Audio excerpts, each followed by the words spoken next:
episode 4 of On the Mat. It's been a while, kind of due to myself and Taylor with a lack of organisation. Yep, we've been fucking about. You got it before we jump in? We're a bunch of champions, man. That's the main thing. Adam getting gold yesterday, breaking a wee boy's arm. He's very proud of it. Oh, fuck off, man. And me strangling some guy. So overall, I think good weekend. Aye. We can maybe touch on that in a bit if it comes up. Could do. But we've got Cammy Donnelly on. How are you? Lads, all good. Well, I've been better. But no, good physically. So can't complain, but aye, I'm blind in my right side now, so I can't really see Taylor. Oh, He's aye. lucky. How did that He's happen? lucky. So And what happened for him that doesn't know? aye, so this is actually the second time this has happened within the last 6 months. Me and Taylor were talking a wee bit about this just 10 minutes ago, that I had a combat jiu-jitsu match in Cancun on EBI, and now that I look back, you think open palm strikes, oh, it's probably a commonality to be hitting the eye, whatever. But so boys try to knock me out, and it was a total accident. I think his middle finger went straight into my eye on one of his strikes, and it was like straight away, like the lights went out on that side. So I knew it was bad, but I'm not going all the way to Cancun to get that cancelled, like via eye poke. Do you know what I mean? So the very first thing that came into my head was, when I get on top of you, I'm going to fucking kill you, mate. Like, obviously adrenaline's in you. Like, I didn't really feel searing pain when it first happened, but obviously, like I said, the lights just got shut out, and I'm like, I need to get on top of this cunt and I'm going to kill him. And it was like right after I won that match, it was just like the ball dropped me. The minute I won the match and I knew it was over, I just felt this searing pain. And you actually see it in the video, mate. The minute that the ref calls the match, I just literally like fall down and start like, Jesus, man. like squeezing my face. I'm like, oh. So that was a terrible experience, because obviously I'm in Cancun. It's hot as fuck. The sun's really intense, and that's exactly what like really hurts your eyes when it's in that kind of condition. So that was a terrible experience, because I'm sitting, basically I booked an extra night in the room just to basically sit in a pitch black room like a vegetable. How long is it going to be like that for, do you know?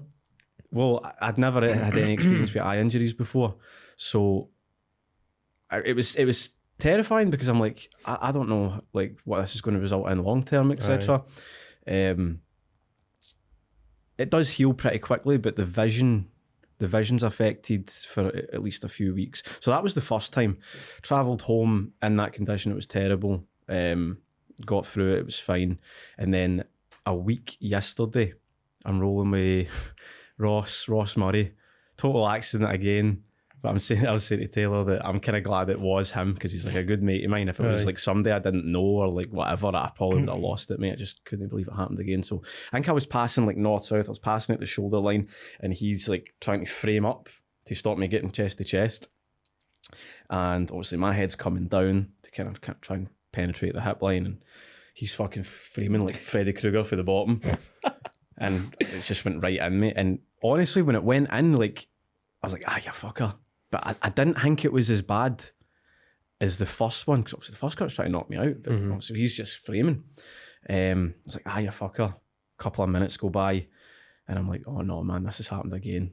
Because it's no one of the ones where I'm like, I'll be able to grab another round here. It's extremely blurry again, extremely painful. The bottom of my eye starts puffing up, exact same symptoms as the first time, and I'm like, you fucker, man. Twice in 6 months. So it is basically the exact same injury. The pain's definitely subsided. I cannot see a thing out of it now. And it does. People forget that I've got a good eye still, but it's affecting my overall vision, because it's not as if I've got an eye patch on this eye and I can see clear as day. It's like the blurriness is having a real effect on my general vision. So it's what am I like walking down the street as well? The past 2 days, my right side, I'm like walloping off things, mate. I'm like battering my toes afterwards and all that, walking into things. Falling like, upstairs. Aye. But look, Matt, I know I'm going to be fine. In a few weeks, my vision will come back. I know I'm going to be fine. But worst injury you'll ever fucking have in your life, mate, is a bad eye injury, I'm telling you. Going back to so obviously backtracking a wee bit, but so that match on EBI, you competed with one eye For half of the match. for half of the match, but still, so technically, you won being disabled. So I mean, and I mean your strikes showed that. You know, obviously. Listen, mate, the story about the strikes. So, I lock up the rear triangle, and I'm nailing him with a palm, and it's like, it's silent, right? I can feel like it's actually hurting my hand, like they're hard, but it's pretty silent. And then I started hitting him with like the proper slaps, and they're loud. And see, the minute I started hitting him with the loud slaps, that's when the ref started coming in. And I'm like, oh, you fucker, he's actually considering stopping this. Started going mental, mate, and just getting the loud slaps going. That's what essentially stopped the match, was the volume of the slaps. Probably on the ref side, it's like, oh, these are getting bad. Aye, when reality, it's like, mate, I did not expect him to stop it. It's slaps at the end of the day, and the boy wasn't going to get knocked out. But at the end of the day, if you are in a situation where you can't defend yourself, the ref kind of has a duty to step in and stop that. Like, you compare it to, I don't know if you remember, like Kimbo Slice versus Roy Nelson, like way back in the day on The Ultimate Fighter. He's got him in like a crucifix, chest to chest, and you can't load up your punches because of the close chest to chest contact. So it's like he's hitting him with these wee, but they're not doing nothing. It's effectively the same thing that was happening with me in that match for the rear triangle. It's like, probably not going to knock the guy out with these strikes, but at the end of the day, you can't defend yourself. And if you can't defend yourself, then the match has to be stopped. So fuck it. Would I do things differently next time? Like, probably. I would like to have ended up on top more.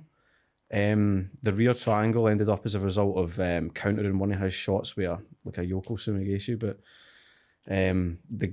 I would have liked to have been on top. He was very scrambly, mate. Team Alpha Male guy, extremely athletic, extremely scrambly. More of a wrestler style. Aye. So when I was able to lock up that rear triangle, I'm like, well, I'm no going to let this go to attempt to get on top, particularly because there was only like 2 minutes left as well. So, if I was to do a combat jiu-jitsu match again, I would definitely like to end up on top more, executing pins, etc. But you need to finish the fight, don't you? No, that's the goal. At any point during it, were you ever thinking maybe I should finish the triangle first instead of? Well, don't get me wrong. There was the outset of the lock. I'm squeezing it, but it wasn't the perfect lock. So like, you can make several distinctions when it comes to any triangle for that matter, but really what I want for a strangulation effect is to have my calf on like the artery, and then obviously his shoulders making the same effect on the other side. I was in a position where initially I was in a T Kimura position, so I'm behind him, and then I've managed to put a wedge behind his head and lock up the figure four, but the calf was not in the area that it had to be. Yeah. And in my mind, I'm thinking, okay, this guy's so scrambly, he's so athletic. If I unlock this to adjust, I'm probably going to lose it. So I'm like, fuck it, man. I'm just going to kill this cunt for here. I kind of remembered in that moment, like, what he'd just done to my eyes. I'm like, fuck it, mate. I'm just going to slap the piss out of this cunt. Did not expect it to get stopped, but like I said, but you can't defend yourself. You need to stop the fight. And I mean, in fairness, due to those strikes, ESPN noticed you. Oh, mate. That made up for the injury, definitely. Within 15 minutes of coming off the mat, somebody had... Mate, it was actually a wee guy... I knew who he was. It was like a wee guy I knew for like 10 years ago. He's sent me a message. I actually went into my message requests. That's how long it had been since I spoke to this cunt. And I went into my message request and it was like, you seen this, bro? I'm like, it was a tiny URL. It was like, you couldn't actually see what it was. You it wasn't clicking on it, man. I'm like, what the fuck is this? So I've clicked on it and it's ESPN. It wasn't ESPN, like their main page. It was like ESPN something. Don't know, it was fucking like 20 million followers anyway, whatever the case was. And it was just the clip of me happy slapping him, and the caption was something like TKO via slaps. And mate, there was like Derek, I think it was Derek Brunson commented on it, like fucking throwing shade at me. I'm like, fucking hell, man. What was he saying? I can't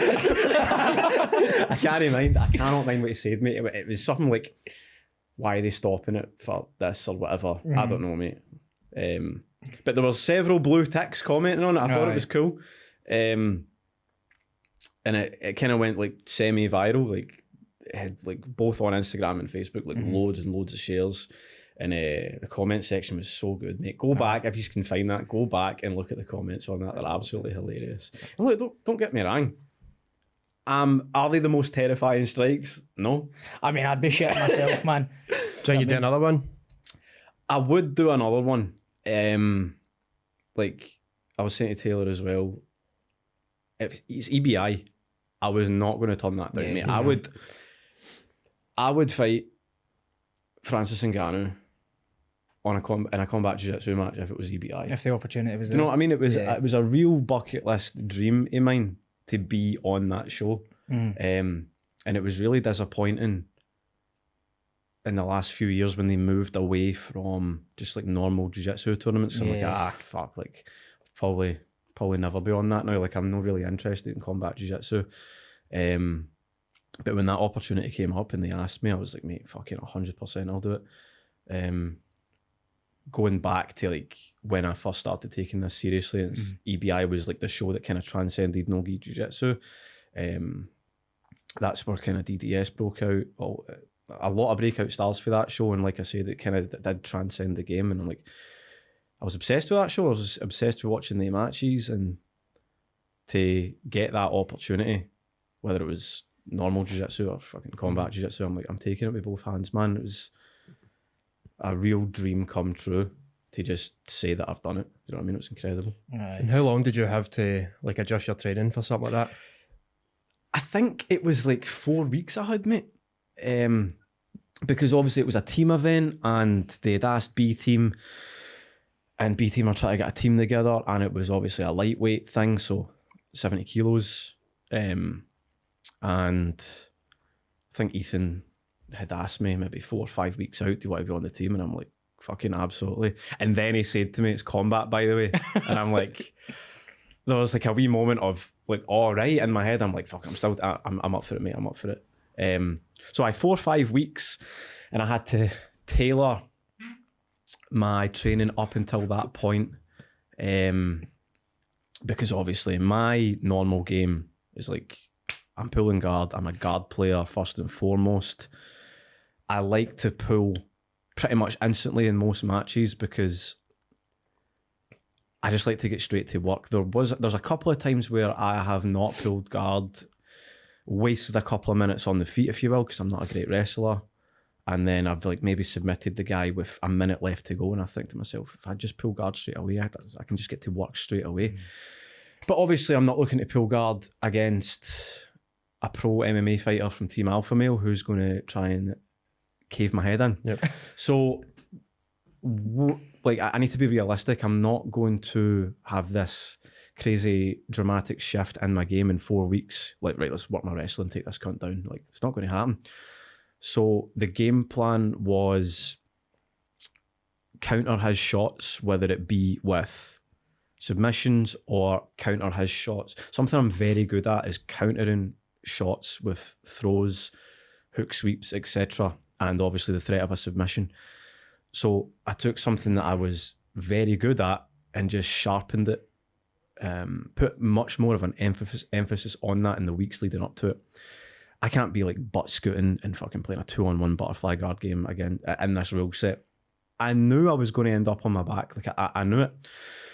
So I knew that I had to sharpen my supine guard, defensively and offensively, sweep in these circumstances, or like I said, counter the shot. You're not going to see me shoot on a guy like this. The skill discrepancy was too large. So what ended up happening, I can't remember how I ended up down the first time. I think he's obviously just taken me down and it's been clean. And that's where like the first couple of strikes that went into the eye took place. But what I had been working on leading up to that point was countering the shot, like I said, with either submissional threat or throws, etc.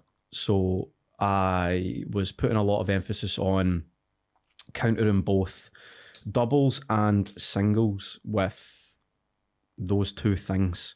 And what ended up happening in the match was something that I drill all the time, something I hit all the time in live training, was the threat. What he actually set it up with an ankle pick. So he dropped down to a knee, got an ankle pick, and then he transitioned from the ankle pick into the single leg. And I've blocked the wrist, taken a grip on the far trap, and went for the Yoko Sumigeshi. The drawback to that in no-gi is your grips aren't very robust. So I've put him down for a second, but he's so athletic, he's so scrambly, it's hard to get on top and hold him down. So he's immediately scrambled back up to the knees and just shot a follow-up single. So then I've thought, right, okay, so the grips that I initially did this with, they're going to fail against someone so athletic, so scrambly. So I then essentially done the same exact sweep from a figure four Kimura, which are a much more robust grip, and I can use that to hold him for a prolonged period of time. So he's immediately scrambled up, I've switched the grip, hit the same sweep, and then when he's tried to get back to his knees, he's essentially ran into the wedge, and that's how I was able to lock up the rear triangle. So that's what's happened in training so many times, and I was able to translate that to the event itself. So the game plan worked. Leaving out the whole nearly going blind thing, the game plan worked apart from getting fucking nearly knocked out and my eye getting ripped out my head. But I know that the game plan did actually work. No, that's good.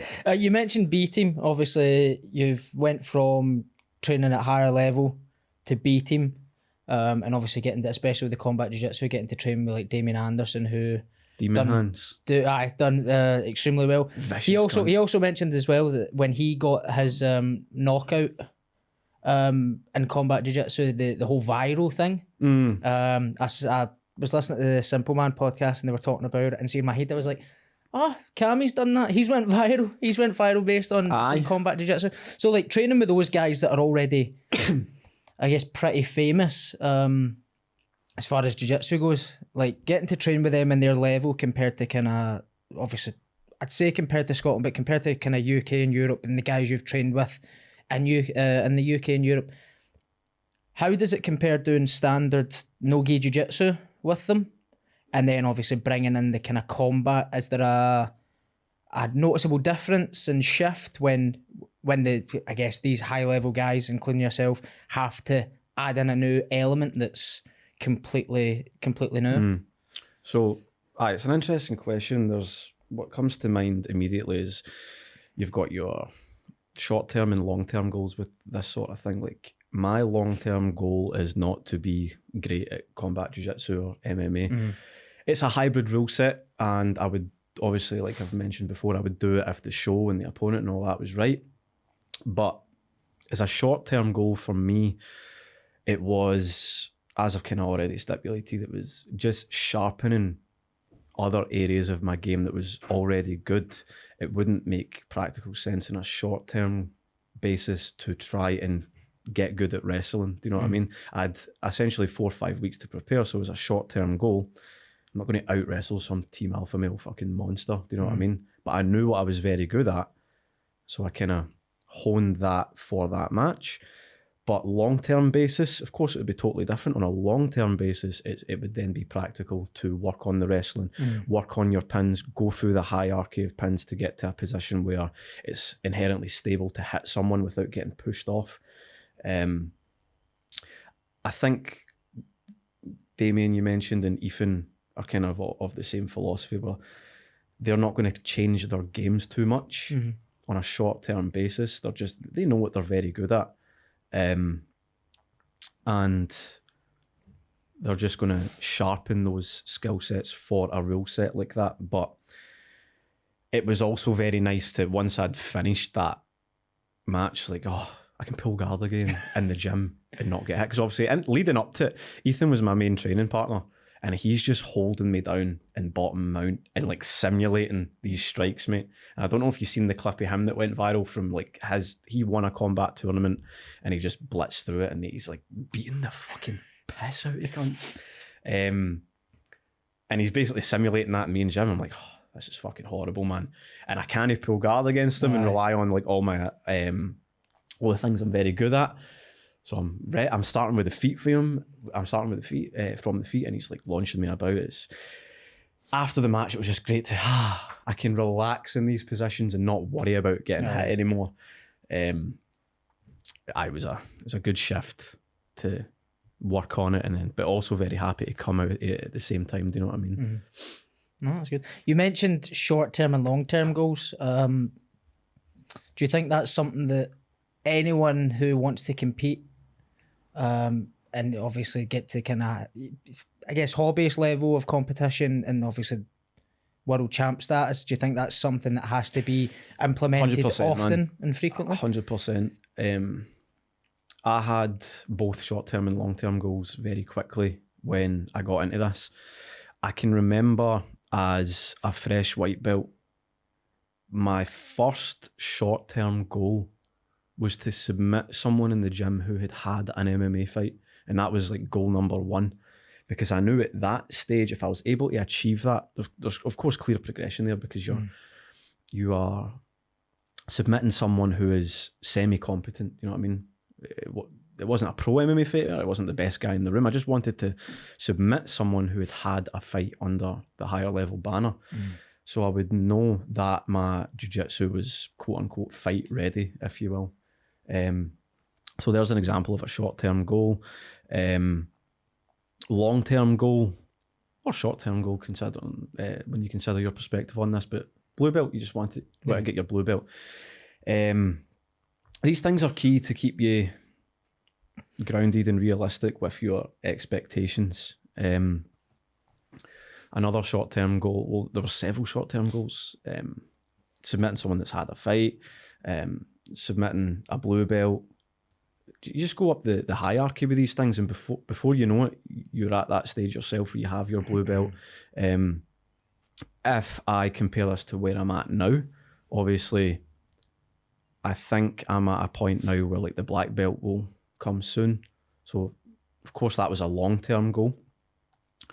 I have another long-term goal of qualifying for ADCC, for example. These are all things that have been there for me like very early on, and it's just good and rewarding when you can kind of tick these things off.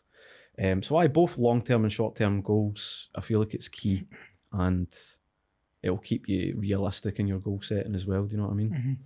Like, you going?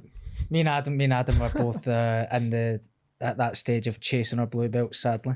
But going from white belt to blue belt, once you've got that blue belt, and obviously the level you're at now, and you mentioned your black belt, are you ever like, when is the black belt coming? Or do you almost get to a point that you've been in this game so long, the belt doesn't matter as much because you know almost your, I guess, competitive worth in the sport, and you also know that it's, you know, you're grounded in what you know, what you can do, and that obviously time is gonna pass as you compete. So this is kind of contingent on your perspective, because some people really care about belts, and look, like most white belts really care about getting their blue belt. I was the same. Like, you just want that recognition of, I'm not spazzy anymore kind of thing. Do you know what I mean? I can remember as a white belt, like when I felt like I was knocking on that blue belt door, I was fucking desperate, man. I was like, I really wanted it. But the more you climb that hierarchy, the more you don't really give a fuck about it. To answer your question, when's the black belt coming? Like, mate, I'm happy being a brown belt, to be honest with you. I've only been a brown belt for like a year and a half, I think. Yeah. I'm in no rush. I was always happy from purple belt, brown belt to be that guy that was like doing very well against black belts. And once you get to a level where you are advanced, like, belts, do they really matter? Unless you're competing under, like, say, at the IBJJF banner or whatever. But White to blue. Most people, you really care about it, don't you? Like, Aye. you probably really want your blue belts. Yes. You just want that recognition of, right, I'm not a total beginner anymore. I've kind of done my time. I really like the I think it was Helio Gracie's definition of blue belt, which has probably changed now when you look back. But his definition of blue belt was, if you can just beat a bigger, stronger opponent who's untrained, like, you're a blue belt. Like, I think that's a fair assessment. But obviously, when competition comes into factor, like, those things are, there's a dramatic change there. But I would say that, mate, like, if you come up against a bigger, stronger, untrained guy, like, you're going to fucking whack him. So I'd like to think so. Hello Gracie would have dished that belt out to you, no bother, mate. Nice wee But light blue. then from blue to purple, that's probably the hardest transition Is it? in All the right, sport, okay. in my opinion. Going from white to blue, is it a challenge? Absolutely. If you're training consistently 3-4 times a week, you could get a blue belt within a year. Again, everyone's different, but blue to purple, fuck man, that's tough. It really is. Blue to purple, I think it's like average 5-6 years, or not blue to purple, but from white to purple, average 5-6 years. But it's really tough. You go from somewhat of because a blue belt, you can still be considered beginner in the grand scheme of things. So you're going from like beginner, intermediate to advanced. It is a huge shift, and it's a huge jump. I believe the jump from blue to purple is bigger than purple to black, to be completely honest with you. Okay. From my perspective anyway, if you get a purple belt, like, the chances of you getting a black belt statistically are very high. You don't quite see people get to purple and quit, but how many people do you see get to blue and quit? You know what I mean? I don't think it's delusional to say that the gap between blue and purple is bigger than purple to black. Seriously. Not to put you off. Yeah, I've been Let's be realistic. grappling for like 10 years, man. There's no chance that I'm worried about the next 10 years. Thankfully, mine was as a kid, so I don't really remember too much of it and the struggles that came with it. So obviously, I'm going in a bit delusional of what to actually expect of myself. But no, like you say there, I always hear kind of a lot of people are scared once they're maybe like a 3-stripe, 4-stripe blue belt. They're worried about getting their purple belt. I get you. It can be quite daunting, but at the same time, if you're an experienced blue belt and you are like a true representation of purple belt, then of course you should embrace it and you should be excited for those challenges ahead. If I'm totally honest, when it comes to me personally, I think I got my purple too quick. I think I went from white to purple in like 2.5 years, and looking back, I think it was a bit too fast. I actually never ever won a blue belt comp, like ever. Like, that gives me so much fucking. Oh, thank God. Mate, I never won a blue belt comp. I've came close, but no cigar. It's blue belt's tough, mate. See, when you're competing at blue belt, it's tough. You've got your fresh blues who, like, last week they were a white belt, and then you've got the cunts at the other side who are they're killers and they're about to get their purple belts. There's like almost a huge discrepancy there. You could say that for every belt level, but you know how it is. So I done like a fair few blue belt comps. I never won a single one, mate. I got a few silvers, and of course it was very discouraging at the time. I'm like, fuck's sake, man. Like, I won a couple at white belt, but I'm just not able to win a blue belt comp. And fucking hell, man. I know, it's Wow, well man, done, sorry. mate. Sorry, Well guys, done. I Just apologise. Just making the textbook mistake. But I think, if my memory serves me, I got my purple belt the weekend after getting silver at some blue belt comp. And I was like, okay, like, did I feel I was ready for it at the time? I did, because I was doing very well against other purples in the gym. I was beating up most blue belts in the gym. But when you look at those competition results as a direct reflection of that, maybe I could have hung off a little while longer. But something really interesting happened. I don't know if that gave me some sort of newfound confidence, but I went from never winning a tournament at blue belt ever to I got my purple belt, and then I signed up for the no-gi British at purple belt, and I submitted everybody and got gold. What the fuck is that? Do you know what I mean? Like, that still to this day blows my mind, mate. I don't know if it was a confidence thing or I just figured something out. But how do you go for losing every blue belt comp you do to then a few months later you sign up for the British at purple and you just smoke everybody? It's crazy, mate. No, you're right. It It is an interesting one because, like, I won't lie, there's times that like Marcos's, for example, I'll go up against like Adam, for example, like guys that still get their white belts, and I'll be honest, like there's definitely struggles there.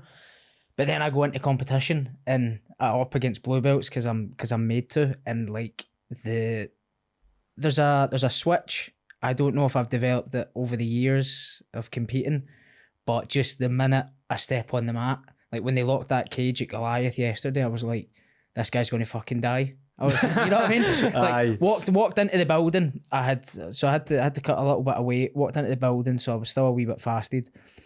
Drank some water and I just spewed everywhere. And see that way, I was like, oh my god, man. Why do you think you spewed? What? Why are you spewing? I don't know. And I spoke to obviously nerves or... No, that's the thing. Like I never get nervous. Like I'm chill. Like I'm kind of how I usually am. A wee bit hyper, chill. You know. I'm like, oh, I've done it a million times. And I spoke to Mark and he's like, were you nervous? I was like, no. He's like, you're probably nervous. But the minute I get in like the cage and they locked it, I was like, this guy's gonna fucking die. I was like, I'm training with like maybe it's the guys you train with, because I feel like training at Marcos is like when I step on the mat, no matter what level the guy is, I have no fear. That's a good point. Domestically, the rounds you're getting every day are probably far superior. In contrast with your opponent that you're going to get. Yeah. That could be correlated to what I was saying about the confidence thing. Like, I don't know, man. It's weird. It is a weird one. Aye. But, like, I think it depends. I think it depends especially because it's pressure. Because I feel like once people get that promotion, they put this expectation on themselves that they've to be like exactly what that belt should be. Like when guys get promoted and then during that training session they get promoted at the start, let's say, and then they go up against a white belt during that session and they get fucking leathered and like, how has this happened? I'm a blue belt now. And it's like, it doesn't just fuck, like it is over time that it's developed. And like you were saying about how you got silver and then promoted. Aye. Yeah. So like a lot of people are under this impression that you shouldn't get promoted unless you win. I can't remember what black belt it was. I can't even say his name. I know he's Brazilian, I'm sure, but I saw a video on Instagram of him. He was a brown belt, won like all the majors. Is it Terra? Is that his? Kyle Terra. Yeah, I just can't say his name, so I refuse to. There was a video of him, and he was talking about it. He's like, "Oh, I'm winning all these things, bloody purple belt, brown belt," and then he got his black belt when he got. Oh, I've seen that. When he got beat, mate. I know the exact video you're talking about. Yeah. That's a pure tearjerker. Exactly. So I was in the staff room at work, pure greeting, man. I was like, oh, fucking god, mate. That's mad that you said that. I can remember an early point in my stage development as well, like whether it was white or blue belt. I can remember sitting pure middle of the night, pitch black room, just watching my phone, like that exact video, and he's pure like busting into tears. But I feel like I don't deserve this, and I'm like, you do, mate. You fucking deserve this. Exactly. That's a good point, mate. I did feel like there was merit to giving it to me for the reasons I described, but it was such a weird thing to like. I would love to speak to some sort of fucking sports psychologist about that. How do I go from losing every blue belt tournament to then jumping up to, like I referred to before, is probably the biggest jump in the game. Yeah. And I fucking gave one of the best performances I've gave, mate. It's a wild thing. See, if there's lack of pressure, no. Maybe, mate. Who knows? Your guess is as good as mine. I think even before I started training, I think I've always handled pressure very well. I think I'm quite mentally tough. So I don't know. I really don't know, to be honest with you. I'd love to know the answer myself. Aye. I think some things are best just left unanswered, but I just let it be. Aye. just let it be. You went in fucking fresh purple belt and smoked everybody. You know what I mean, you were mentioning sports psychologist there. I was at a Northern Submission series, and Kevin Macklin was there, and he was talking about kind of working with a sports psychologist about, like I was saying, about the mindset shift and almost that switch. And he was saying, like, you almost have to create a different persona when you compete.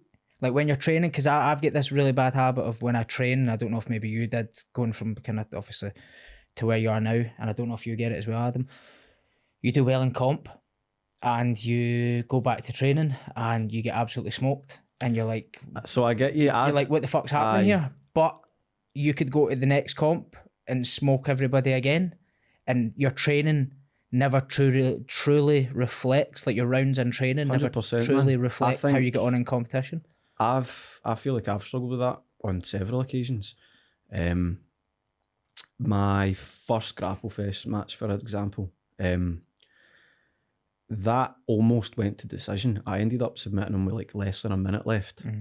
But looking back, I'm like, no disrespect to my opponent, he was a good brown belt from a very good gym, but I felt like in the gym I would have fucking whacked this guy. Like I felt like I could have submitted him like 5 times in a round. And then out there, it was like, the fuck's going on here, man? Like, I've struggled with that a few times, mate. I feel like I haven't shown up. I think everyone who's competed would agree with me. At some point, maybe you've just competed and you're like, feel like a shell of yourself. A few times I felt like that, mate. First Grapple Fest match, the first trial I ever done. Good few examples where I've just like, mate, that's not me out there. But then there has been times, particularly the one we were talking about, the British at purple belt, like, fuck, that was me that turned up that day, man. That was me 100% the way I feel in the gym every fucking day.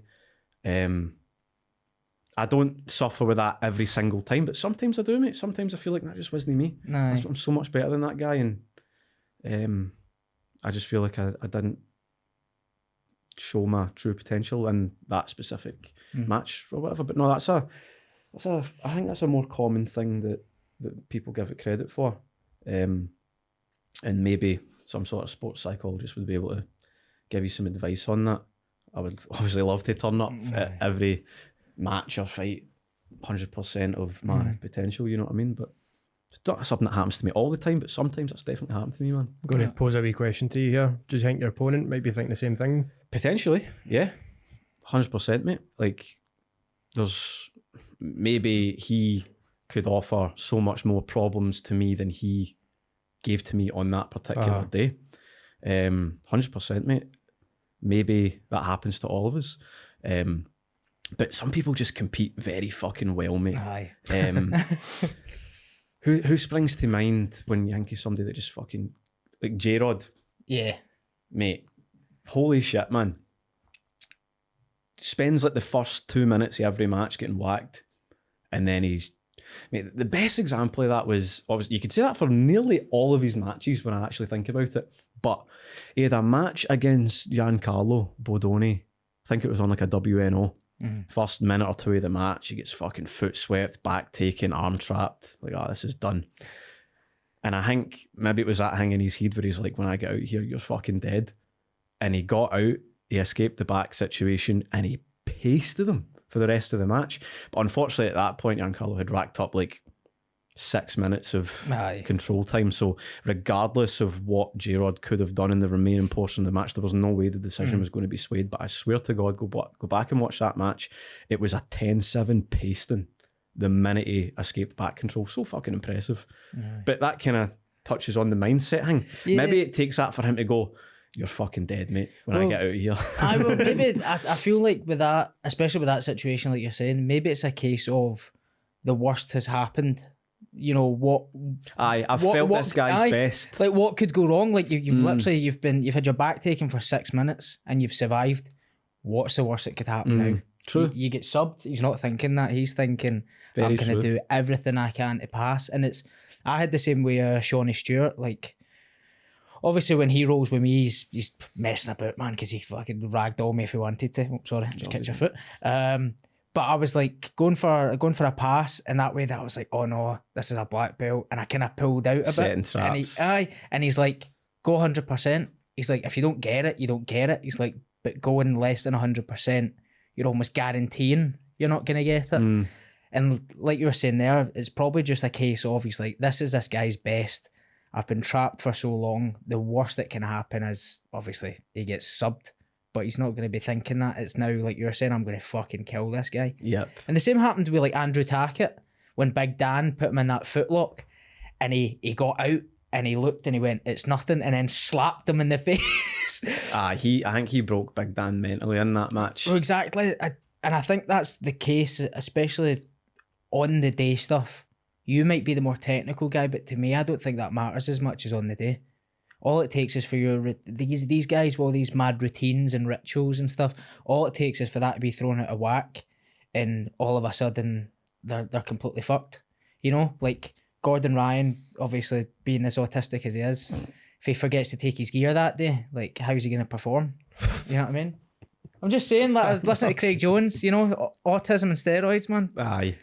You know, it's like, it's just one of those ones that haven't like, I know for me, my best training sessions is when I've maybe left the gym, like done my lifting, and I'm like, oh no, I've got less than like an hour to get to training. I run in there, I'm 5 minutes late, I'm throwing my stuff on, I go out, and not even a warm-up round, and I do my best. You know, whereas if I try and be on time, I feel like I never do well. And I try and not have that routine and be blocked by a routine.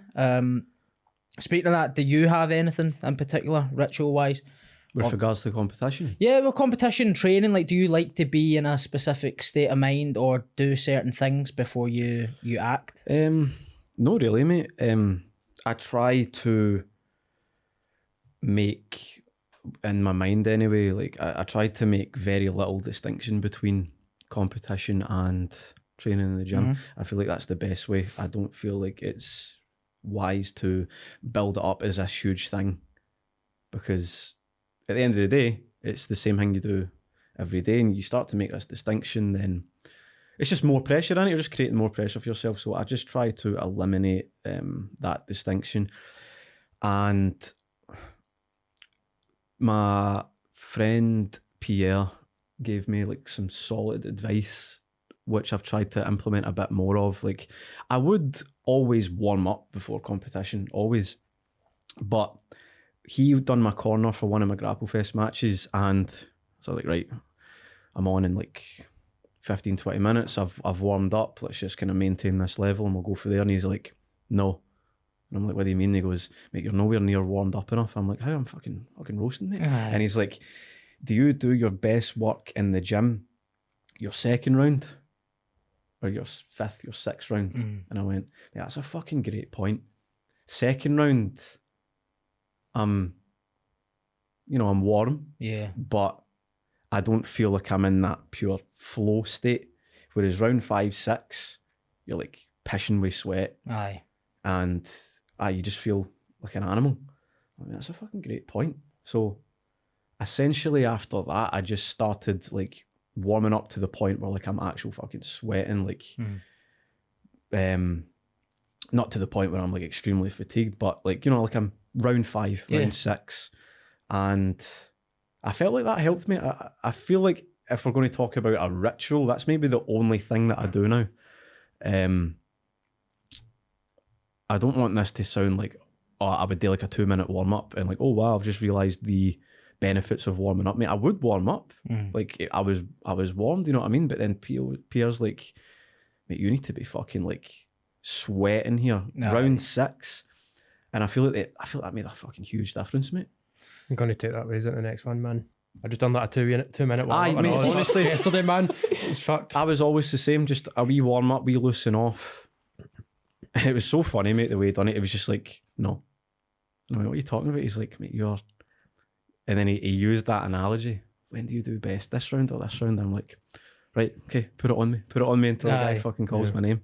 I thought that was great advice, mate. It's the only thing that I really am very mindful of now when I'm competing is just to take that extra step to warm up a bit more. Do you know what I mean? Can I take us back for a moment? I didn't even ask you at the start. How did you end up grappling at all? How did you even become aware what it was? Know what I mean? And then how does sometimes it's best to and then start at strap in, boys. This is a fucking long story. And how does somebody end up at B team as well?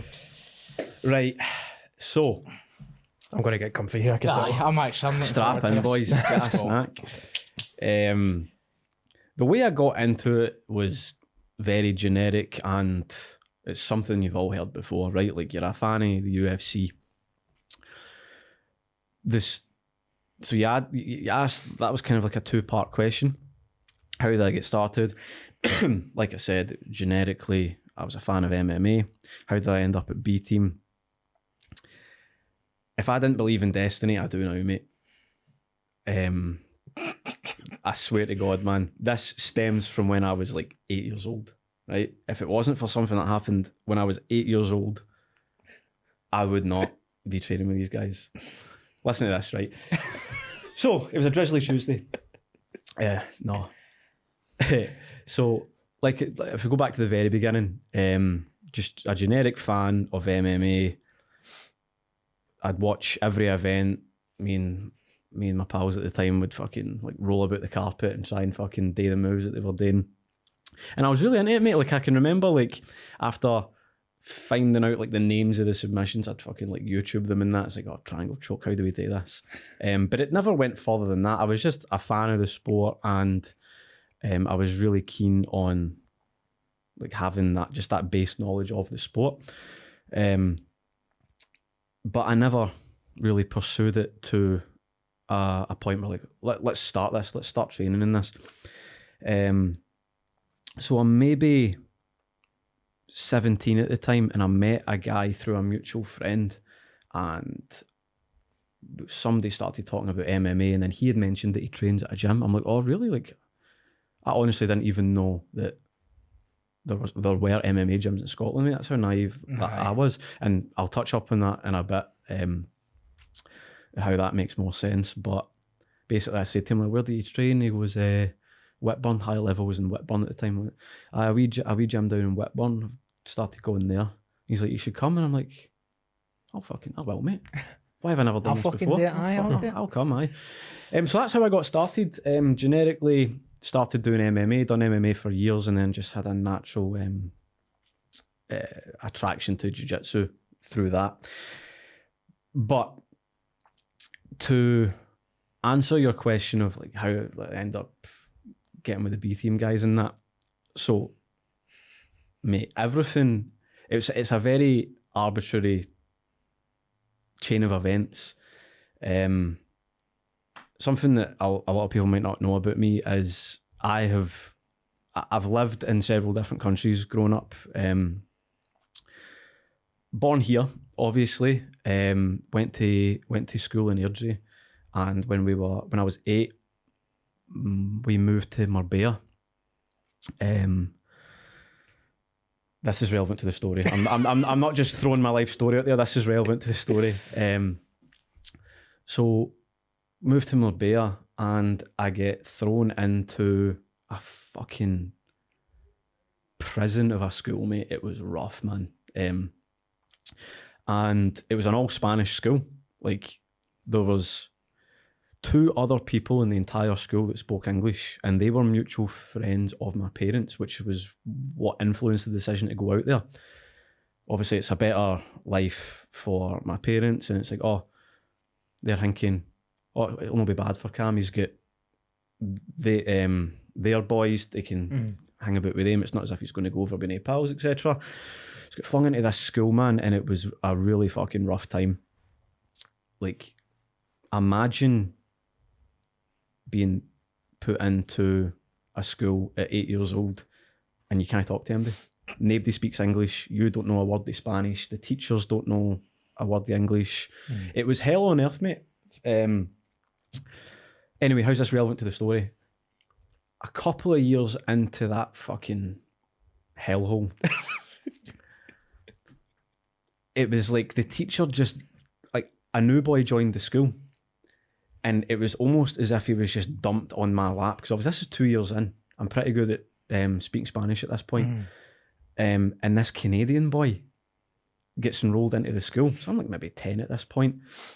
And this teacher just like has this Canadian boy by the arm. She just kind of like nudges him towards me, goes, amigos.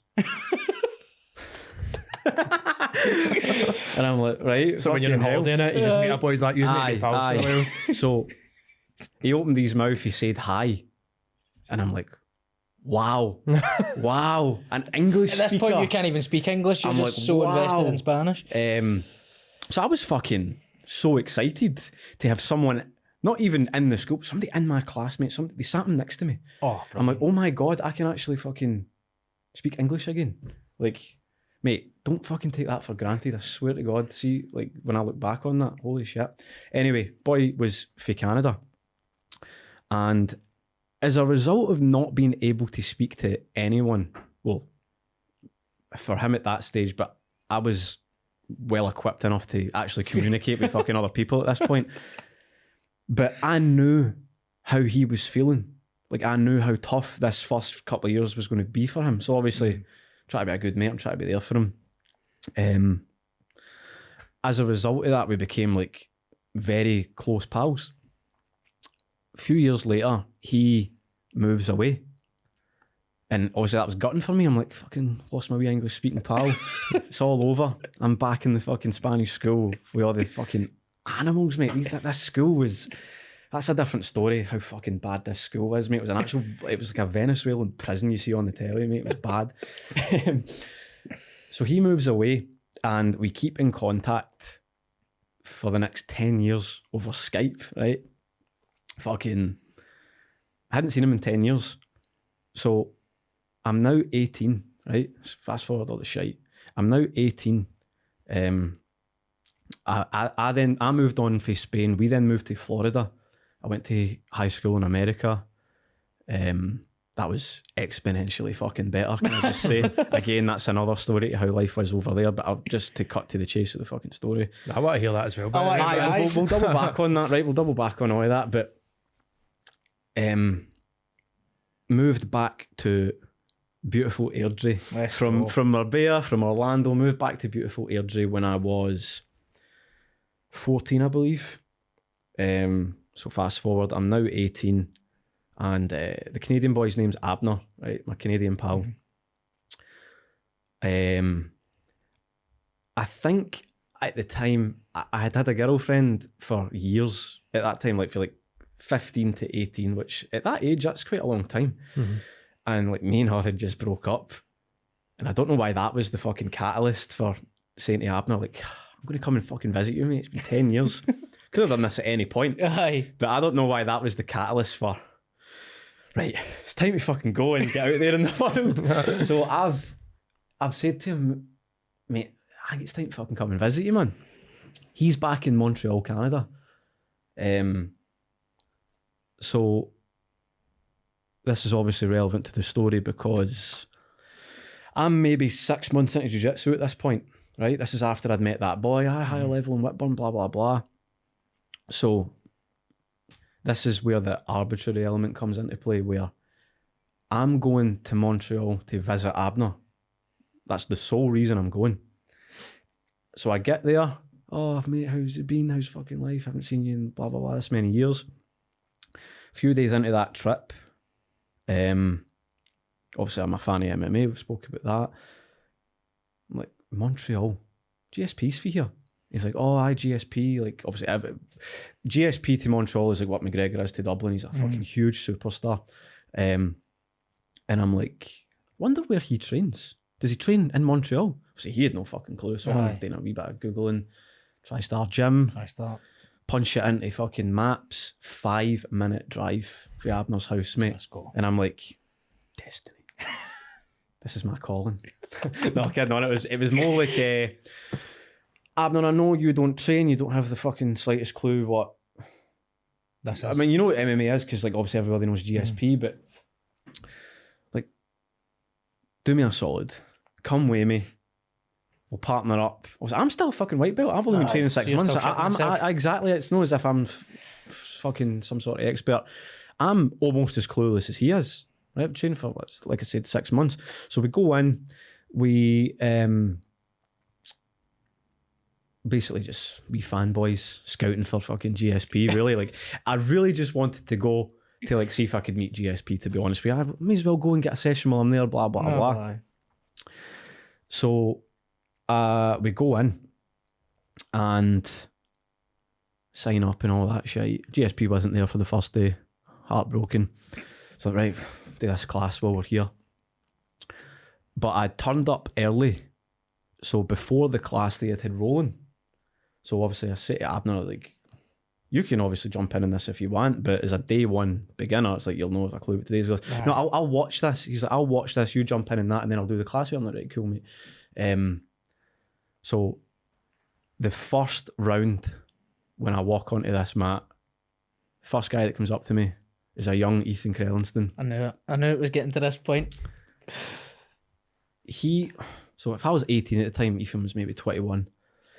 What around, mate? Yeah. Pasting. Absolute pasting. Now understand this. I was a 6 month white belt, and it's like I said, I'm not an expert, but I knew this was different, right? I'm rolling with guys at higher level, and even at the grip house at that point as well. I was going to the grip house. I had took my pastings like anybody has at that stage, off everyone and anyone. This just felt different, mate. Particularly when he told me how long he's been training.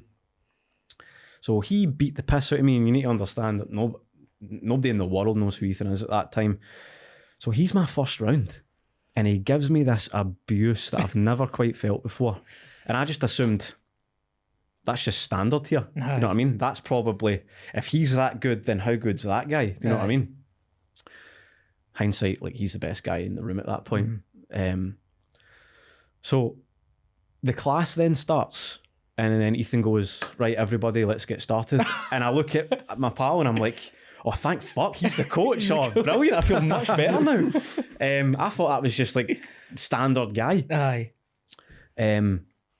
So he teaches a really good class, and mate, I was so fucking intrigued after the class. So I just went up and I started speaking to him. I'm like, introduced myself. I'm like, how long have you been training? And he goes, 2 years. What belt were you? Brown. And I just watched him like whack a bunch of black belts back to back to back to back. And he's obviously teaching the class. I'm like, correct me if I'm wrong, but I was under the impression that like brown and black belt, that's like 15 years. And he's like, well, no, it is, but you know, there's exceptions can be made. And I'm like, fucking right, exceptions can be made, mate. What's just this is mental. So I basically just started quizzing him about like where he trains, other factors and other external inputs of his training. Like, how have you got this good so quick? And so I basically asked if I could get a couple of PTs with him.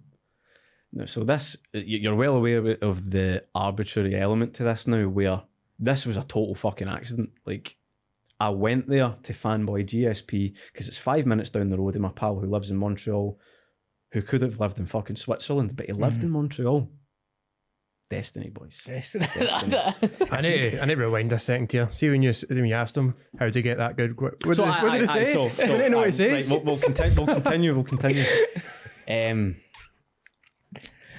So, I need to throw this in there as well. Oh, throw everything in. Just everything. Wager a guess at how much Ethan Krellinston charged me for 2 PTs in 2015. I'm going to do the Kevin Bridges and just aim high and kill it right there, man.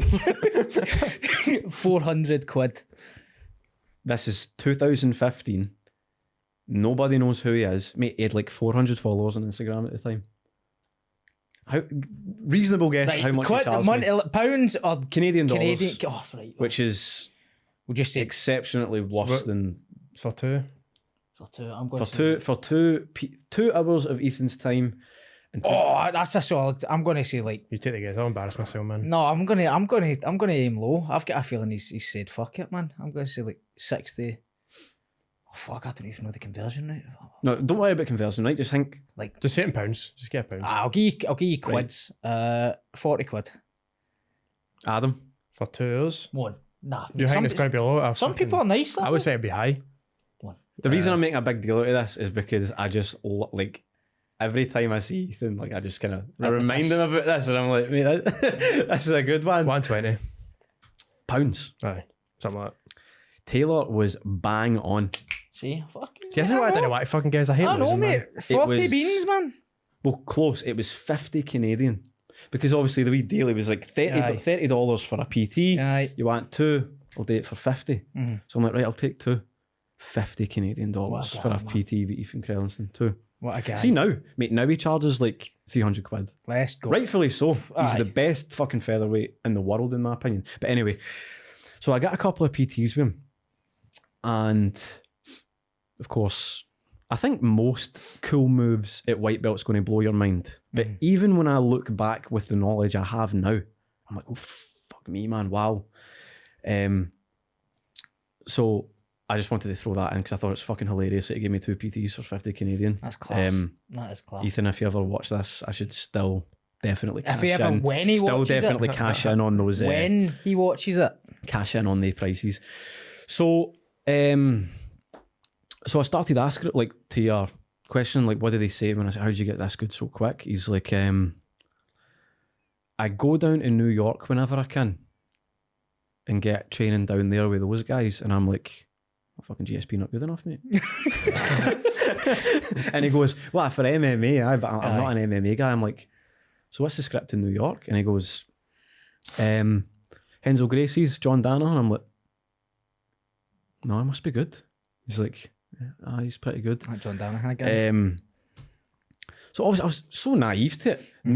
Nobody in like worldwide probably even knew who John Danaher was at that point. Apart from your people, honestly, mate. Apart from like your people in the know, diehards. your people in the know will of course know who he was. But I mean, like worldwide, people in Scotland, who the fuck's John Danaher? Do you know what I mean? Aye. So obviously, I'm taking his word for it. Obviously, a week later, okay, I'm there. I'm training every day now. Right, I've been inspired like you've never fucking seen before.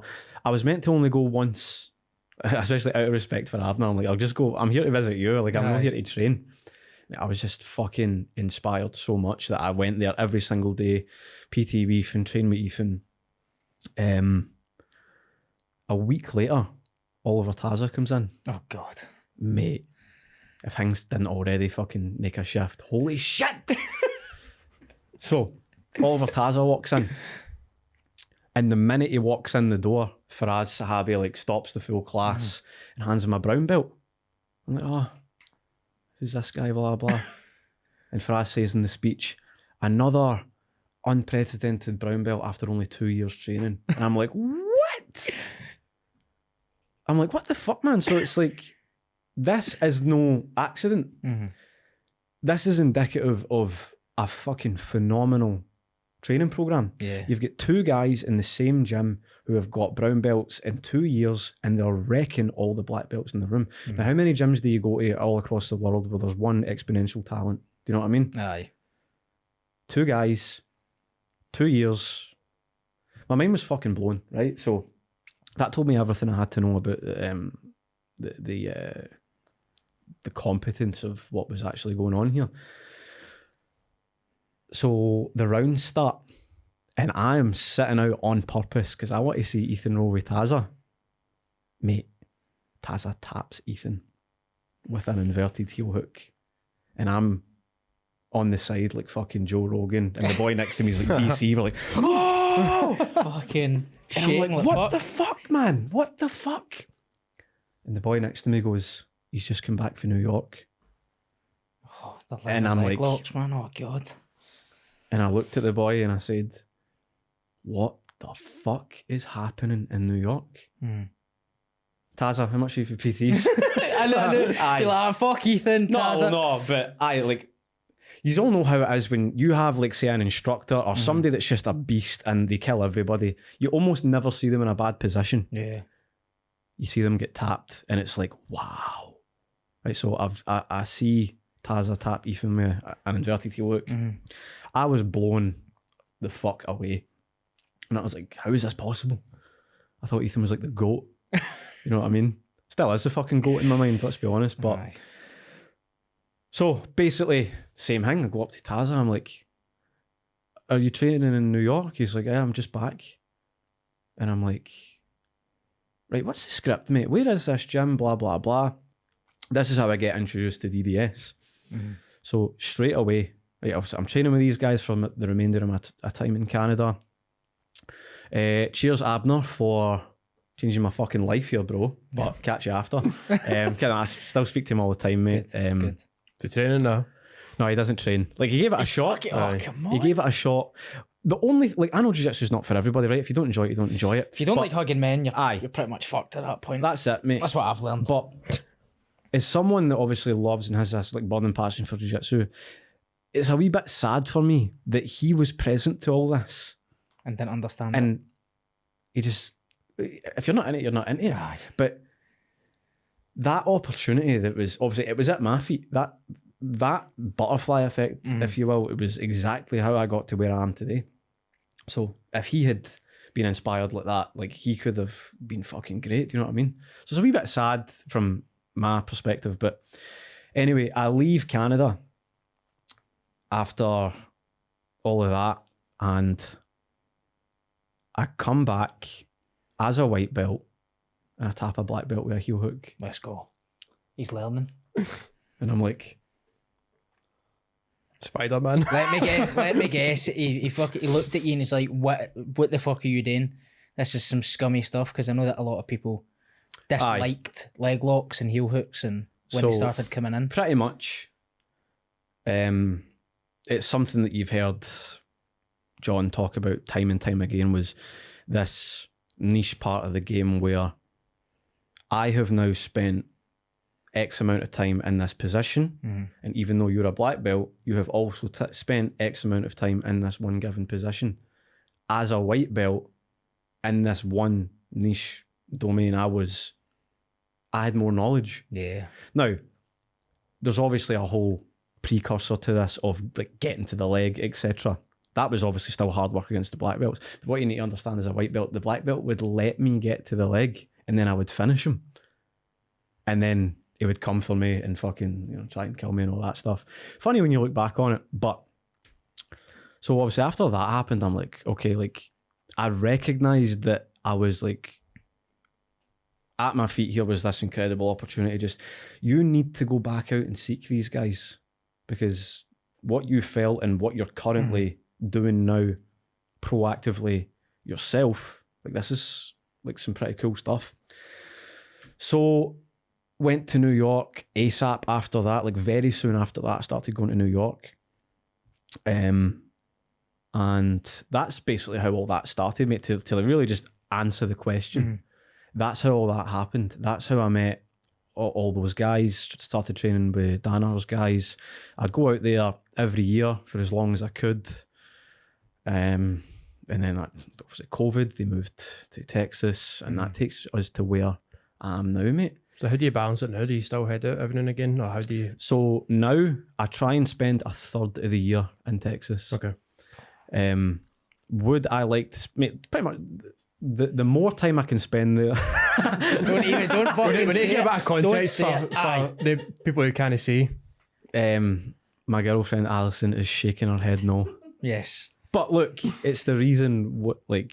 Don't get me. I'm a product of my coaches at home as well. By the way, like, that's obviously normal. But like I touched on earlier, if you want to get to this world class level, particularly when you're living in Scotland, like, you need these external inputs.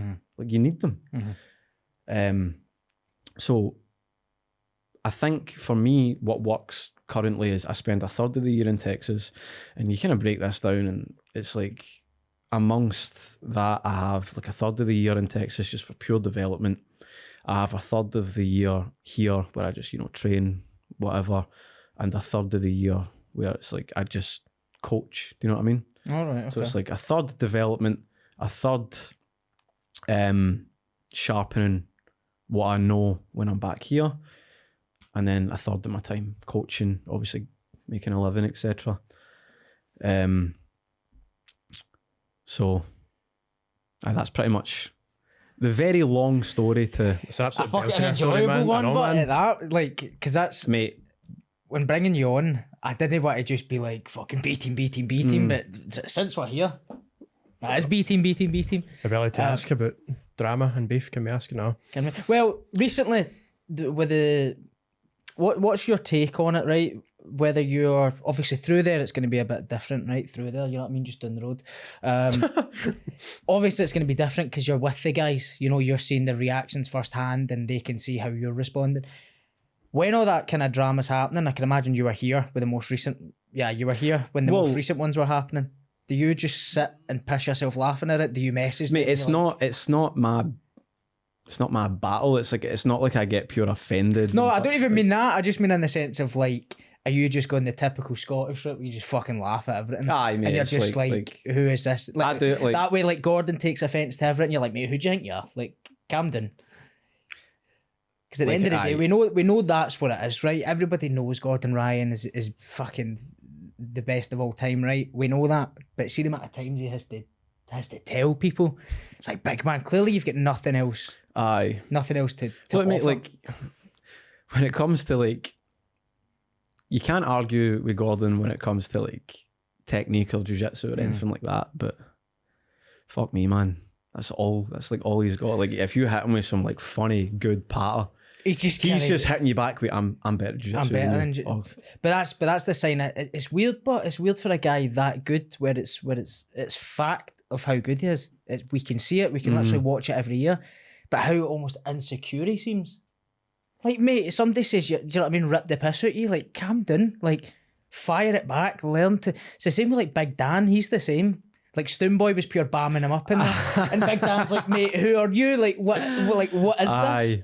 And especially when it's with cunts on the internet that you don't even know. Surely he knows, but the thing as well, but it's like, surely he knows Craig, he knows all these guys, like, he knows what they're like, and the whole, like, stick to selling t-shirts and all that part that he hits it with, like you sell more merch than you win medals and all that shit that he talks about, that like at the end of the day it's still a business, you know. You still need to make a living. Fucking killing it, mate. Exactly. Most successful fucking jiu-jitsu brand. Exactly. I think more people know, like outside of like, I'd say outside of DDS, more people probably know BT more than they do New Wave now. It's like, aye. Like, they know New Wave for the... Gordon as a figure is definitely like more powerful than anyone else in jiu-jitsu, but what you said is totally true.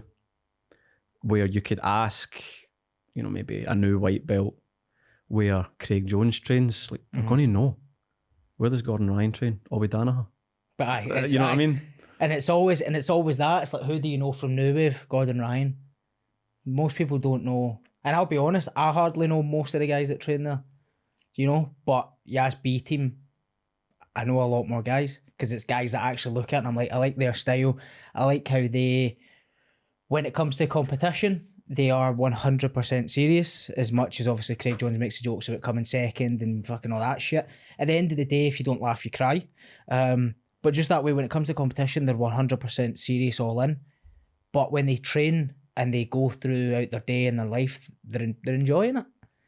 Because it's not going to be around forever. And I would honestly hate, if I'm honest, to be... The wins would be great, but I know for me personally, I'd hate to be a Gordon Ryan. I'd hate to be so obsessed with something that it takes over my life and I can't take a joke. Quarter a day. Do you know what I mean? And like, you can see it, but like, see when the constant, like, the minute he gets ill, it's like, his life goes to fucking shit. It's like, mate, because you've got nothing else. Like, you've literally, look, in case you've not worked out, Cammy Taylor's not a big fan of Gordon. I don't. It's jiu-jitsu, yes, but I just think he's fucking like, mate, like, try and... Look, in some respects, like, being like truly great, like a precursor to being truly great is autism and steroids, man. I know, I've been telling you that this. obsession, but yep, there's elements to consider with obviously the whole Gordon Ryan thing. That's just, look, I just train at B Team because they're my boys. I learn so much from them. I like the vibe.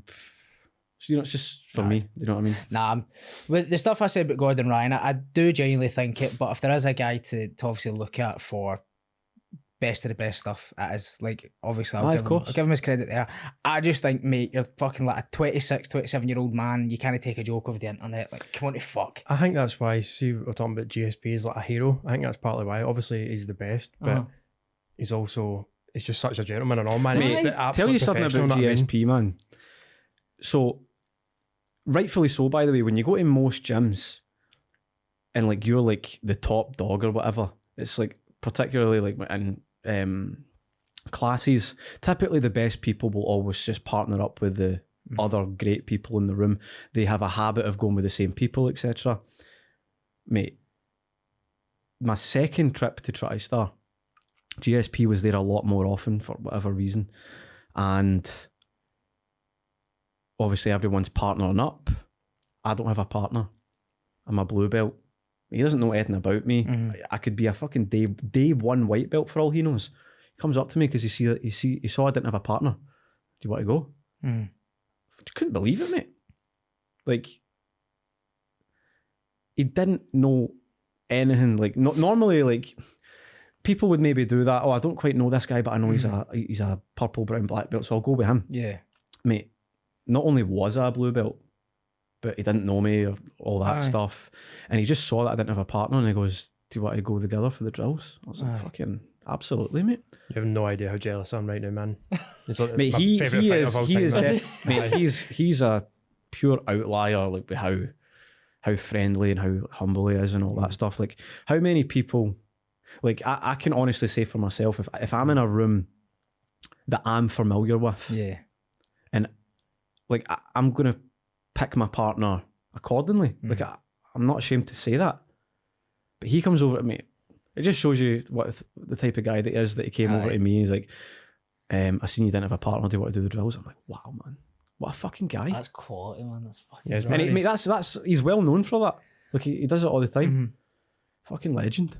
No, that's what you're after. I wanted to ask you earlier, but if I'm honest, hearing you say all the stories, it's actually made me want to sit back and shut up. Do you know what I mean? It's actually really good to hear. I've said it a couple of folk, just before you continue. I've said sometimes, see when I'm sitting here, Aye. I just get so zoned in and listening. I forget I've actually, I have to Same fucking here. say So I'm something. like, is this even a podcast at this point? That's what I'm thinking. But no, one thing that was kind of in my mind, obviously you were spending a lot of time at kind of other gyms, right? And now obviously you're spending a good chunk of your time at B Team. I was speaking to Shane Sweeney, Irish boy, he trains at Pedigo. He was telling me that when he went over there, and this was when they were still like kind of like daisy fresh, you know, like still training in a laundromat and stuff, that he went through this almost like initiation phase, that like they were like, let's see how long it takes for the Irish guy to like break and leave. Do you know what I mean? Going to these other gyms and including B Team, did you ever have a sense of like they were like, especially now that you're a higher belt, when you first stepped into B Team, were they like, who's this guy coming into kind of our territory? Like, let's see if he's let's test him. Let's see if he's actually worth our time, because a lot of guys are like that, especially So the minute the belts are kind of thing with it's, is he worth his belt? yeah. So there's a lot of things to consider there on the perspective of, like, you know, the guys that the coaches or whatever. In my experience, when I started going to New York, like, you've realised straight away that John has zero time for you if you are like not one of his senior students, right? Like, that's just how he is. So basically, just turn up. Like, they will appreciate it more if you just turn up, be a good student, learn. Like, don't harass them or any of this shit. Don't try and be a fanboy and stuff. And in my experience, first couple of times going to New York, it was like I would just do exactly that. I had a little bit of confidence because I knew Ethan and Taza going in. It's not like I just went into like the best training room in the world not knowing anyone. So like I was quite friendly with them, and that gave me the confidence. Because they knew me, they were happy to like ask me for rounds, etc.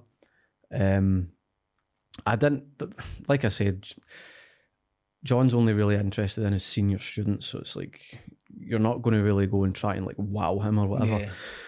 But for me, I felt like the more I started going there, the more people I would meet, the more familiar my face became. Mm-hmm. And then before I know it, like, Nicky Ryan's asking me for rounds, Gary Tonin's asking me for rounds. Quality. That is like that point that kind of like you're describing. They're not like testing me or anything like this, but they're like, I know this guy, I know he's safe, I know he's a decent round. Mm-hmm. Like, I feel like that's what you should strive for when you walk into a room like this. Don't be that cunt that's fucking harassing them, man. Like, they hate that. And then to further that point, I'm obviously known to those guys now when it came to open up B team. Mm-hmm. So, like, I went and, like, obviously I hadn't seen them in a couple of years at that point because of COVID, like 2020, 2 years, we'll say. I hadn't seen them in 2 years, but obviously they remembered me. Obviously Ethan, I know Ethan very well, but like I wasn't sure if like Craig was going to remember me, for instance. But like when I got there, he's like, "Oh, how you doing, mate? Like, you remember me," which was good. That's the way to go, mate. Like, just go and be a good student, and like they'll come to you, kind of thing. If like they want to roll with you, etc. But the same's not said for John. Like, John's not going to even like look in your direction unless you're one of his like senior students. Do you know what I mean? Don't annoy him. What kind of impact do you think that has on people's training then? Because I know that there's some people that go in and they're like, I'm going to be the best in the world. You know what I mean? Oh, mate, they hate cunts like that. So you've got guys like that, I'm going to be the best in the world, and some of them might actually be... Mate, just don't tell them. But this is what I was going to say. Do you just keep your mouth shut? Don't say that. Don't tell them that. Like, show them that. How many fucking sausages do you think have walked up to Danaher and gave some fucking bullshit spiel like that? Mate, he'll literally look them in the eye and just look away. I heard it a million times, and all you're doing is telling. Mate, it's actually it's a bad thing because all you're doing is telling Danaher is like, oh fuck's sake, this guy. It's like, show him. Yeah, you know what I mean? No, it's true. Somebody was telling me a story about Danaher that, like, I can't remember who it was, but it was like a high level black belt now that went and basically was training under Danaher. And he wanted to be the best in the world, the usual stuff, work up to his black belt and all that. And Danaher was basically just like, you're not fucking good enough. He's like, you're never going to make it. Like, he's like, you're just not. You don't have this, you don't have that. You're just never going to make it. And I'm pretty sure the guy ended up going on to becoming a black belt and winning worlds or something like that. But like, I think it just depends, doesn't it? And like you're saying with the showing part, like showing up, but showing up with like purpose.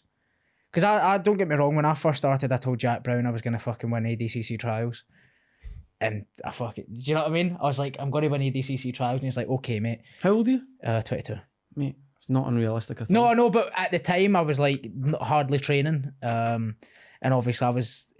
just the way I was fanning about. But that's thing we're talking about, mate. Like, if that's a goal of yours and like you truly believe you can do that, you don't. The people that will achieve that don't tell any.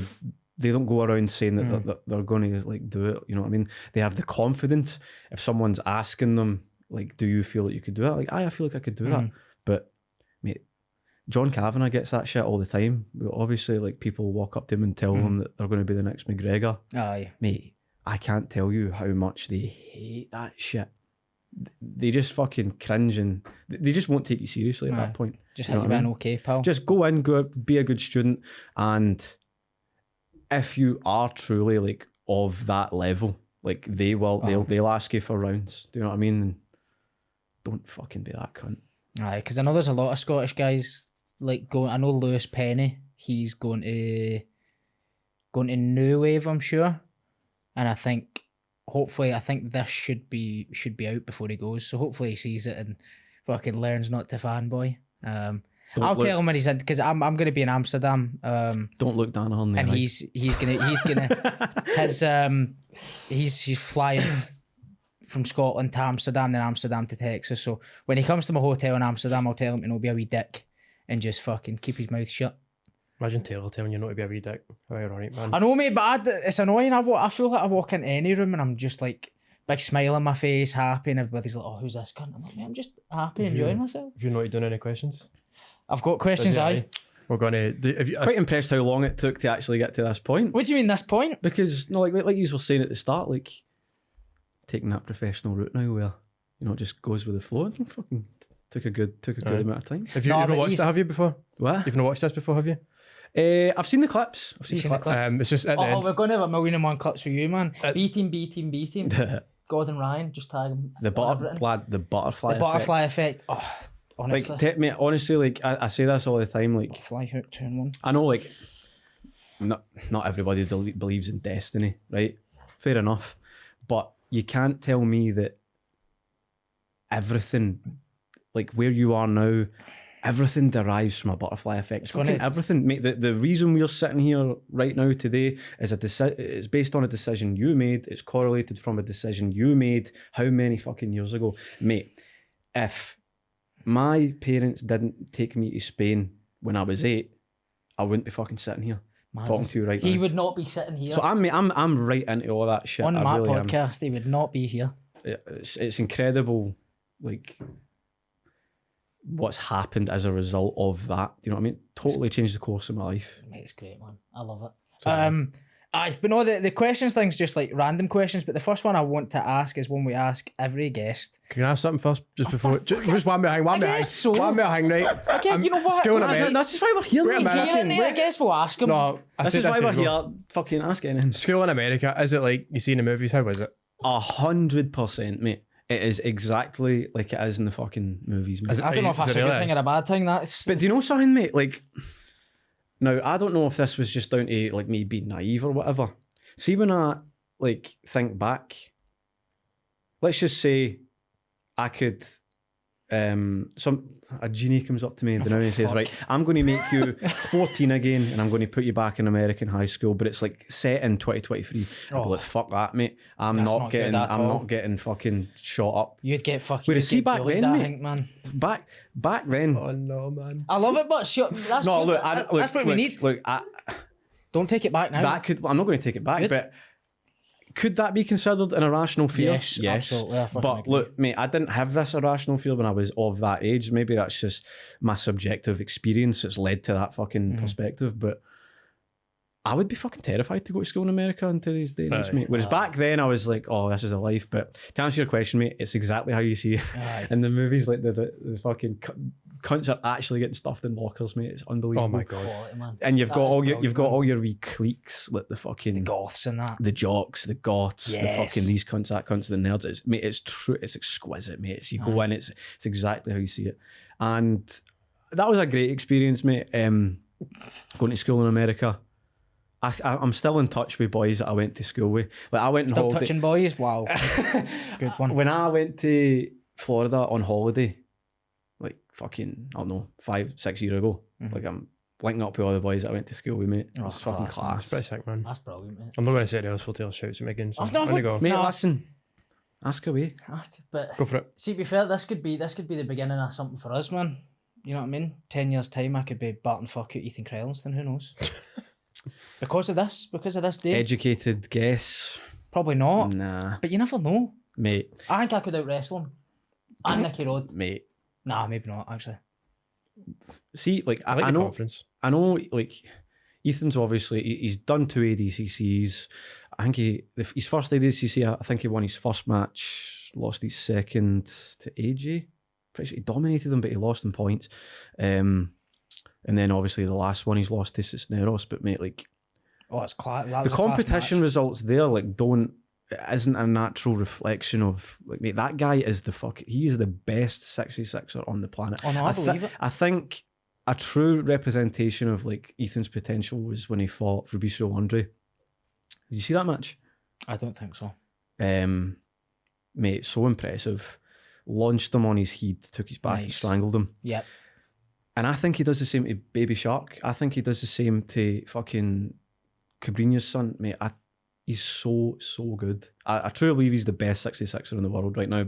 And I think it's only inevitable that he'll win a DCC. A couple of hiccups along the way, but mate, that guy, fuck me. I need to get a PT boom before he does one, because then it'll be up to and then 500 tell him quid. Two for 50 Canadian. I'll say that. I've heard that you've gave them out before, mate. I've like 2 for 50 with the mate rates here. He's like, I've rolled with a lot of world class guys of my weight. Mm-hmm. He's the only guy my size that makes me feel like I'm a day one white belt. Like, see when I roll with other world-class guys at 66, I do fucking well. It's not the right thing to say, like, who or what's happened, but I've done really fucking well against some big names at 66.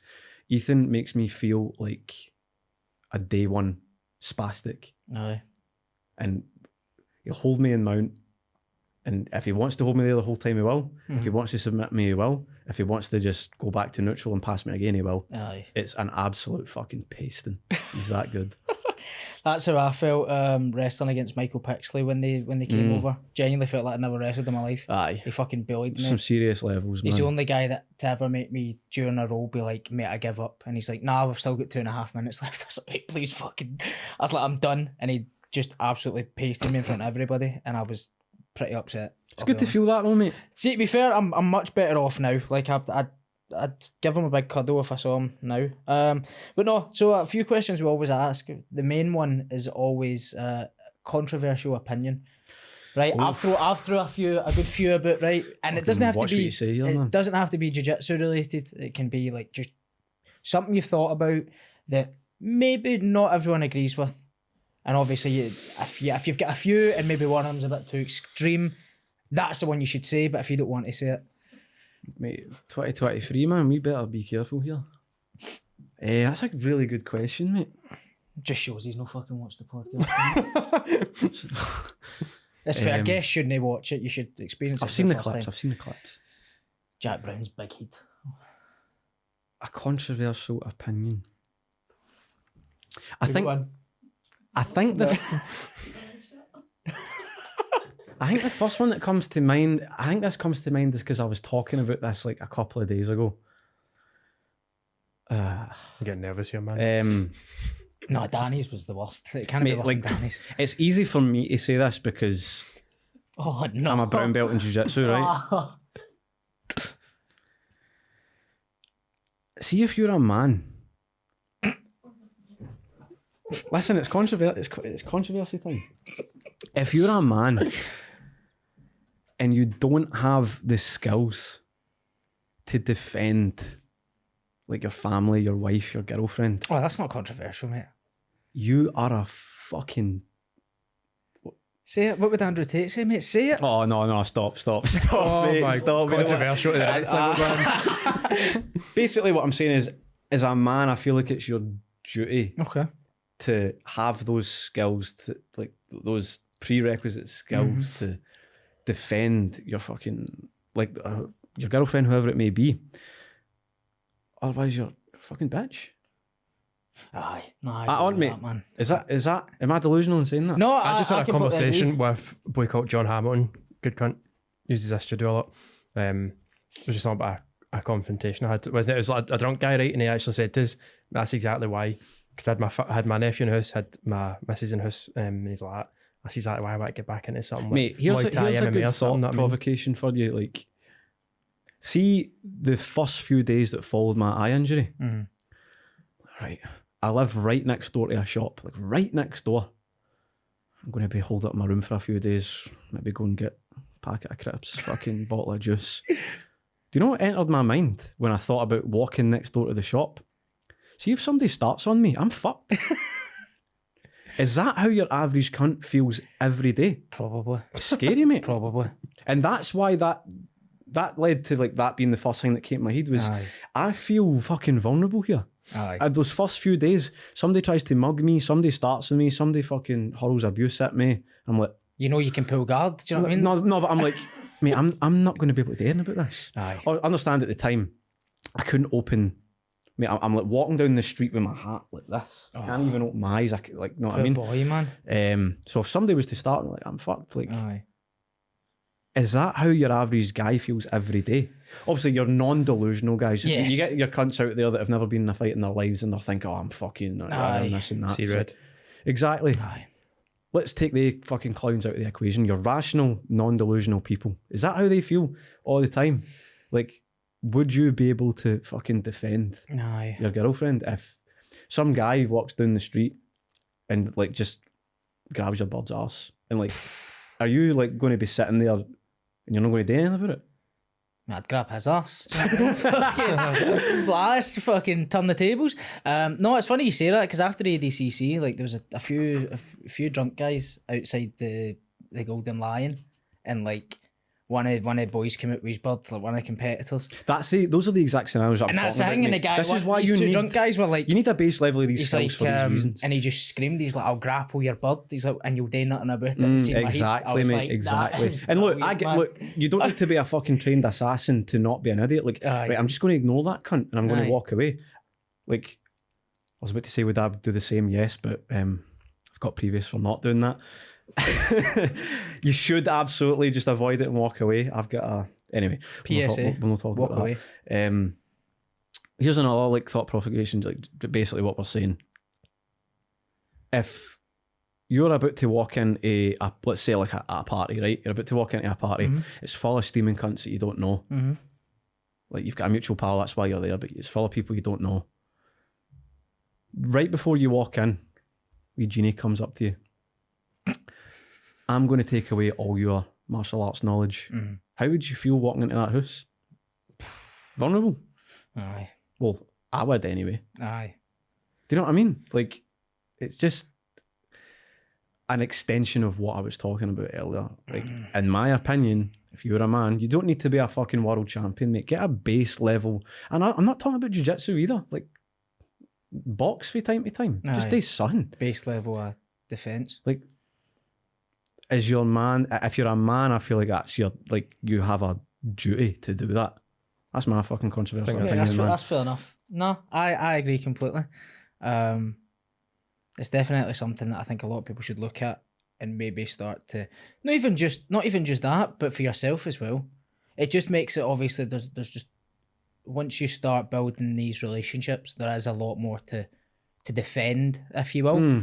But if yourself like first, and then obviously the people that you've got kind of behind you, like you obviously have to stand and defend them. So normally we do a kind of quick fire. We've got 5 questions. Some of them are a couple would you rathers because I thought they'd be quite funny. You know what I mean? But so first one I've got is knowing when you die or how you die. Oh, that's easy. That's so easy. For me. I'm going to go with how you die. Adam? Definitely how you die. I'm going with when. Fuck it, I hope it's next if week. you go with when you die, mate, you live your entire life Thinking about just it, looking at that fucking clock. No, That's what I mean, aye. Like, you know there's a clock, but see it no knowing when it Fuck is. that, man. Aye. You're off, you're not. You're nothing. Is everything real? No. This pain in my eyes pretty fucking real. I'm going to say aye. Aye. Crocs with socks? Yes. I'm digging it, mate. Yeah, I've got it on the now. Ethan's mullet or mine when I had one? You had a mullet? Aye. You cornered the guy that competed against me when I had one? Did I? Aye. I hit him with a duck under a double and ran across the map with him. Can't even mind that, mate. But I didn't even know you had a mullet. I'll show you. I'll show you. Who was it? Can you in remember? your wee tracky. I just know that it was bald. Did you see me in the corner and go, fuck man, I'm going to lose here? Aye. he was bald and covered in tattoos. Bald and covered in tattoos. Aye. Bald and covered in tattoos. No idea, but fucking my mullet smokes Ethan's. So we'll put a comparison. You take the W on that one. At Aye. least. We'll clip it and we'll compare the two. I definitely win on that one. I'll take your word for it, mate. And then last one, have everyone you know be able to read your thoughts, or for everyone you know to have access to your internet history? Access to my internet history. Because it's just men grappling in it. No, listen, mate. Access to my internet history 110. I've got nothing to hide in my internet history. But It's your head, though. basic guy shit. If I let cunts into my head, I'm cancelled, mate. I think everybody is, man. And on that note, Cammy Donnelly, How long's that thanks been? for coming on. Just about an hour and a half, It's been roughly. the time, mate. It's been the time, mate. That's a good sign. See if you Mate, just went in quick, man. Mate, it's good. Mate, You spoke the most. You spoke more than me, Wow, and that's man. that's saying something. Mate, I genuinely would. I thought Mate, it I was at- excellent. I thought that was at half an hour there. Fuck, man. I feel like we've just scratched the surface. I know. We need to get you back on, We need man. to get you back on. We do need Enjoyed more that. after when you come back. When you come back from a Aye, BT, I'm we'll get you back on. I'm away back to Texas, and it's less than 2 weeks now. In 4 months, you're away. I'm away, and I'm back for trials. Trials September 16th. Oh fuck, man, we didn't even touch on trials. Oh fuck, there's so Mate, we didn't even scratch the surface, mate. It's not, I know, because I was going to say you're fucked, and then you had the knee off. We need to get you back on. I would definitely get back on if you're up for it, man. Of course, that was a good laugh. I can't believe how fast that went in. To shift this mic.